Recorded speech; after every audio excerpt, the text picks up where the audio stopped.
Secretary and Howard Lutnick, Secretary of Commerce. The China talks wrap today. Any sort of reaction coming out of the meeting? They're extending the truce. Are you pleased with that? Would you like to? I just had a phone call from Scott Bessent, and had a very good meeting with China. And it seems that, I mean, they're going to brief me tomorrow. We'll either approve it or not. But he felt very good about the meeting. Better than he felt yesterday. Yesterday, I said, "Ooh, here we go again. Here we go again." But today it worked out. And I think the result is probably.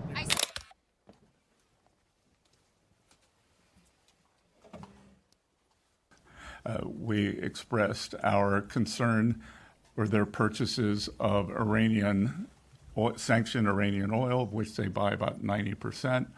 We also expressed our regret that we believe that they had sold Russia about $15 billion of dual-use technologies. But the overall tone of the meetings was very constructive. To reporters shortly after the end of the talks today, and he mentioned an extension of the pause. And of course, we were here, in the first purpose to confirm the implementation of what was agreed in London in terms of accelerating the flow of rare earth magnets from China to U.S. companies. And then we were able to discuss further how to make sure that the entire U.S. supply chain, including those that go through third countries, could be accelerated. Thank you. Can you give us some details on that, how long that's going to go on for? And again, I think it was the level of momentum and the entire reordering that President Trump has done of the global trading system. So now here you have the two largest economies in negotiation. And as I've said before, and we reiterated to them, we don't want to decouple.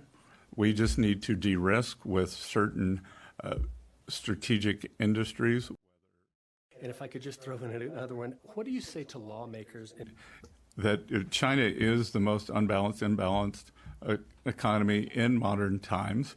And I think we are going, they're 30% of global manufacturing.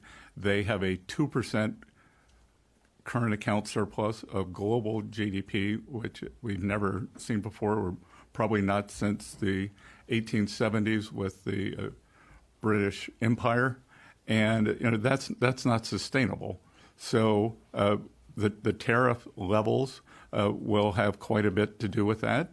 States and others who are concerned that concessions.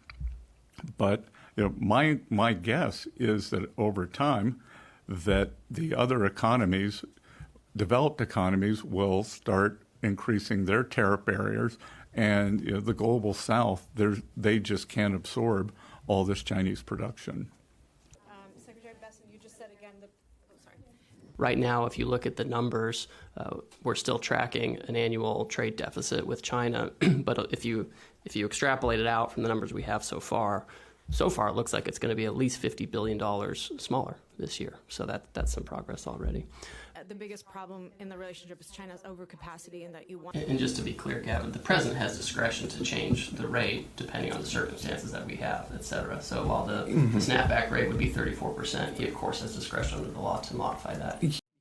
You've also met with the Swedish government. What topics did you discuss?